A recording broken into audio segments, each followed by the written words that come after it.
Oh, let's do this.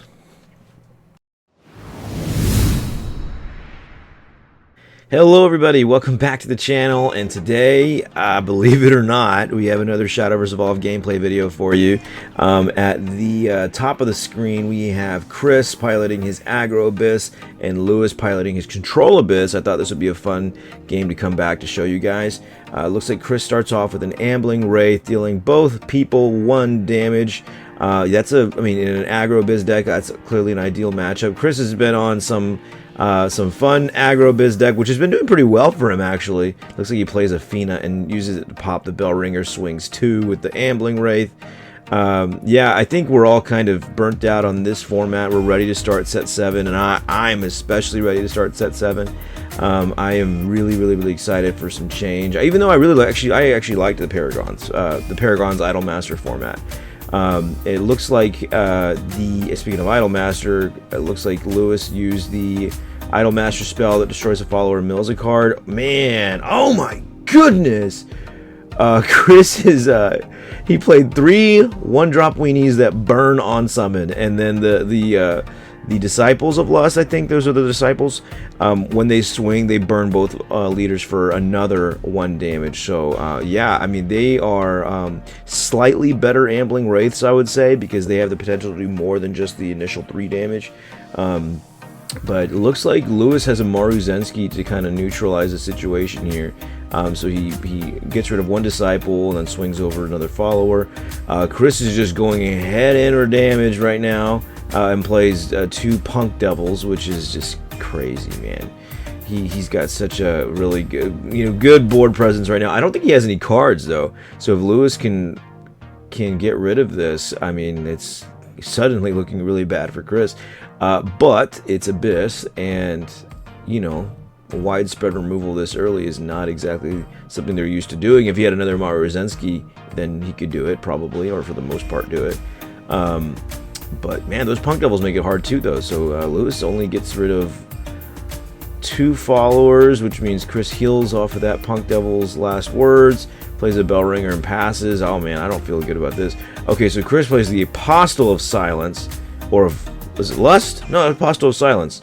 Maybe was I talking about Lust or Silence earlier? I don't remember what that card is. I'm very rusty on these card names, by the way, guys. I don't know any Idolmaster names, by the way, and I don't know when I'm gonna find time to learn it either. But yeah, I know the Apostle though. If Lewis has 3 or less cards in hand at the end phase, he would have taken another 3 damage. So he is at 3. I think I had the life point go to 0 for a little bit because I was like figuring out, like, isn't he dead? Isn't it if he has 3 or more cards? No, it's 3 or less. 3 or less cards. So I'm still getting into the swing of things, guys. I appreciate you guys hanging on. Lewis is taking a while to figure out how to answer this board. He plays a Thundering Roar to out the Punk Devil. Chris heals again. This game's over. I mean, there's nothing he could really do. I don't think it's too far of a gap. I mean, Chris is top decking, so if he is able to answer the Apostle, there's a fair chance he could probably live the whole thing. Like, he can live the next attack because all Chris has is Ambling Wraith. But then, top decking Ambling Wraith would a game as well. So he's just gonna go Rule Nigh, not discard a damn thing because Chris has no hand. Swing and pass, and then they realize, like, well, just attack the game. So yeah, this one is actually, I forgot to tell you guys, this is actually 2 out of 3. These guys finished so fast while I was recording and playing in my match. They said, "Juan, we're already done," and I said, "Well, play again." Play 2 out of 3. And so this is game 2. So Chris already won the round at locals, but they're just playing a couple friendlies here as well, just to get an idea of the matchup. We play another Disciple of Lust there. I'm pretty sure that is Lust, man. I don't know why the other one is Apostle of Silence then. So it looks like Lewis opened with a Punk Devil and a Bell Ringer, so very defensive, which is very good. And that Disciple can't easily out the Bell Ringer. It will, though, when it swings, deal 1 damage to each leader, though, so that is the important thing. So and another Ambling Wraith comes down, so it's 17-17. Yeah, I mean, this is tough, man. This is like, all these weenies just come out so quickly, Thundering Roar the Disciple, and swing 2 with Punk Devil and ward the Bell Ringer. So Chris now on 3 play points. He has the Evo points though, so he could have something big. This dude plays Rule 9, man. That's crazy. This is an aggro deck, and he's still playing Rule 9. And he hits a Ginsetsu. That's really good. That's a really, really good hit. He swings over the Punk Devil, so Lewis recovers too. And then he'll take out the Bell Ringer and swing directly with the Ambling Wraith. So it looks like, I mean, just based on Lewis's phone, 15-17. This game in particular, though, guys, you're going to see my life tracker go a little crazy because I had trouble keeping up. I sped up the video because, you know, it was kind of a long one, and I want this to be a digestible one for you guys. Yeah, this particular game, I was like, these guys are doing so many crazy things. I don't even know what we're doing anymore, so... yeah, Chris is just having a bat party by himself, and look at all those one-drop weenies. Maruzensky looks like it's going to swing either directly or over the bat. I don't know, man. Honestly, I think in this matchup, I think you're going for trading, not damage. Plays a Punk Devil, passes with 3 play points. So I think he has that Idolmaster Abyss spell. Man, he sacks 3 bats into the Punk Devil though. That feels good, I guess, if you're Lewis. And oh my gosh, and he's trading the other ones too. Okay, so I don't. Oh, well, he's at 18. Okay, I was gonna say I don't think you do that if you're Chris. If you're playing an aggro deck, you just got to go all in. But yeah, Lewis was at 18. So Ambling Wraith comes down. So does a bunch of bats. And second Ambling Wraith comes down. This is just this is getting to be a little bit bananas. I think Chris has no hand again. Yeah, looks like he's got no hand again for sure. The Ginsetsu comes down on Lewis' side of the board. That can be huge. He doesn't have the Evo points to evolve it right now, so he's just going to ward it. He's going to get hit by the Ambling Wraith. And then Chris plays Vania. Vania is going to sack a bat, deal 2 damage to the follower, or to destroy the follower, I believe, and then do 1 damage to Lewis.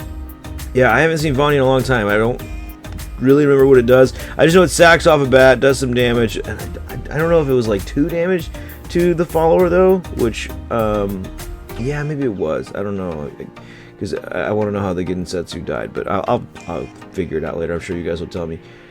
So with 6 play points, it looks like we're gonna play another Ginsetsu. That's pretty devastating. Yeah, these foxes are just so good against rogue decks, you know, like most decks can't deal with this kind of thing, you know, especially an aggro deck who is top decking. Yeah, I think this game's over. You know, he's still too healthy. He plays a Lilith, I think is that what that one's called. It brings out a bat, and then on swing it is a strike, heal 2 to your leader. Yeah, so I think he's gonna out one of the foxes, but you know, I don't know, man. Oh, okay, yeah, so Chris just sacked off. It's damage. It's clearly damage because he sacked off, I guess, 3 bats to out the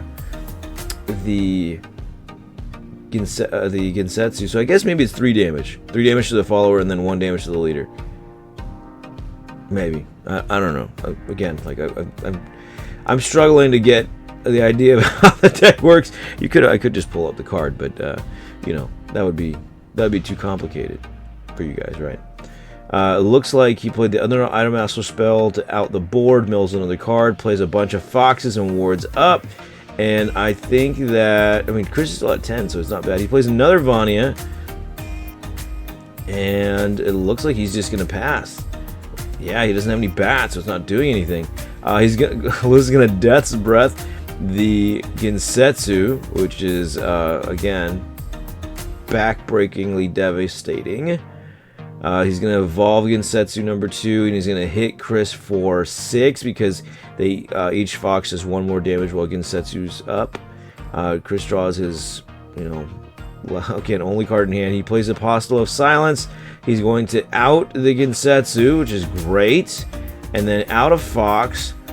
And then at the end phase, Lewis takes 6. So all of a sudden, Chris is back in the game for sure. Oh no, I think I saw a Israfil in his hand.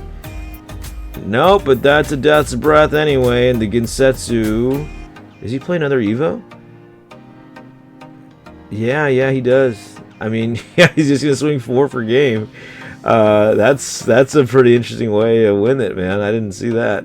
That's awesome. I mean, Israfil would have been just as easily, you know, at the end of the game because it just heals and outs the board. So, so it looks like Chris went first. He played, I forgot, I think bat calling. I don't know what it's called. It's like a fairy circle for bats. Summons a bat, puts a bat in the back row.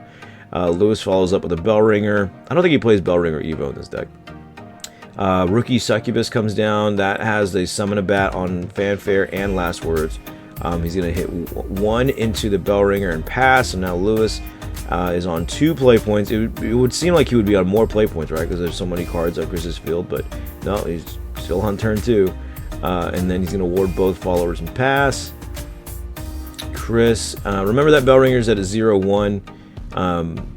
Yeah, he swung a bat into it last turn. Fina comes down, and he's actually going to search this time instead of the pop effect. And it looks like he whiffs, which is not horrible, at least. I mean, he looks like he has a decent amount of hand. So Lewis draws off the bell ringer's last words. And then it looks like Chris passed. Punk Devil stands up. He got a Thundering Roar. Looks like he's thinking about outing a follower. Probably the Fina, I would think, right? Oh, he's going to hit his hand. Wow. I mean, yeah, he only has a small hand. Dark General is gone. I mean, that's got to be nice, right? Dark General is kind of scary in this kind of deck. Swings 2 directly with Punk Devil and passes. Rule Knight comes down, and now Chris is like, no, man, you're going to take my cards. I'm going to take your cards. Hits Death's Breath. That's a good hit. That's a really good hit. Punk Devil dies, so Lewis goes up to 22, but then he immediately takes 6? Yeah, 6. So he's at 16 now. Chris taking the lead. Yeah, I mean, on 4 play points, this is tough, man. He needs like a Maruzensky who would have outed the Rule 9. Why did that Fina go in so hard against the bell ringer? Lewis is near death, now at 9 health. Looks like he's got one of those Idol Masters. Oh, he's got the new Idol Master card, the new Abyss one that on fanfare does 2 damage to a follower, and then it like peaks the top of your deck. Oh, he's gonna play it. Yeah, he's gonna play it. Cool. So he does 2 damage to the Rule Knight, which destroys it, and then he's gonna evolve it. So he gets to look at the top, I think 4 cards of his deck. He gets to put one of them into his EX, and then the other, like I think it has to be a follower. Puts the follower into the EX and put the rest of the cards in the cemetery. And then he's going to swing over the Fina. You're going to swing over a bat? I don't know why you would hit a bat. They don't have ward, right? That Fina's 3 damage. You're at 9. Oh, no. I don't know about that. I think that's a misplay right there. Apostle of Silence comes down. Yeah, now you take 5. You could have been. You're at 4 now. You could have been at 6. I don't know. Should have hit the Fina. Should have hit the Fina. Let me see. Maybe, I don't know what, the quality's not that great on this this go around, so it's hard for me to see the full hand, but looks like he's going to use Thundering Roar to out, I'm assuming, do you now out the Fina? Oh yeah, well, weird. Yeah, I think we should have just hit the Fina, you know, because we were pretty low. Maruzensky does come down, which is nice. Is he at 10? Yeah, okay, I guess he was. He brought the Apostle down to 1-1, and then outs it, swings over. Yeah, this is nice. This is nice.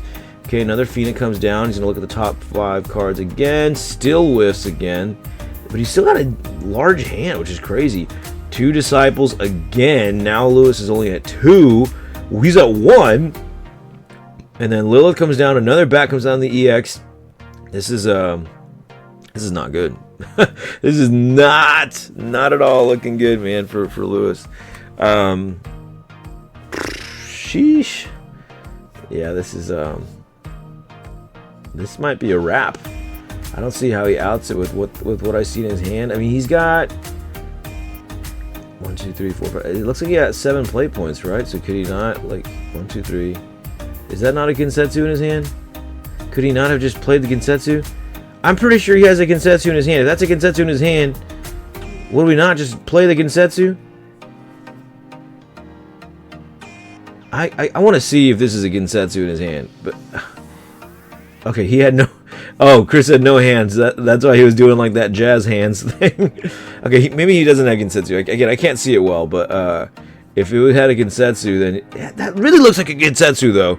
You know, if you have a Gensetsu, I feel like you should have just played that and have all those wards with the well, it looks like the game's over. They realize that Lewis is cooked. So that's going to be the match, guys. I hope you guys enjoyed it. I will be uploading a lot more regularly now. So please remember to like, comment, and subscribe, and I will see you in the next one. Bye-bye.